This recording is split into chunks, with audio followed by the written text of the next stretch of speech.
kal an ram panin ring in an thlir matiang an son zele Heleya hian kwal zin an ni sia in Amoy na te sira an non zela An chua san ram lung kaman relo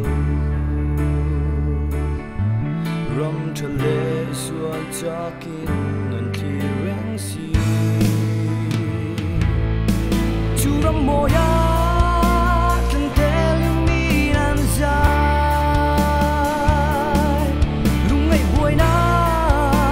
chọn na nó tiếng chuồn đi lấy nung reng reng an ngai lệ to lo nghe rong mây tu phình chuai lệ mây tu rapan vu môi kan cha mây lo nghe lấy lung ngay ram kan tel thuai đó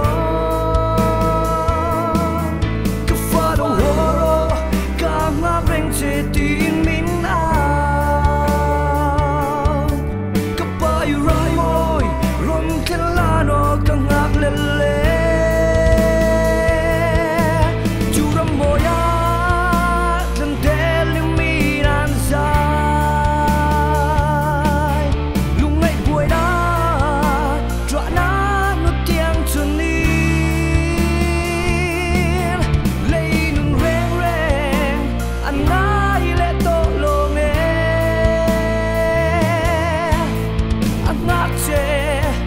aroma chen ve turin nut le lo sun a om lo ramoy a chuan lo ro pui chuan on nemin a som reng che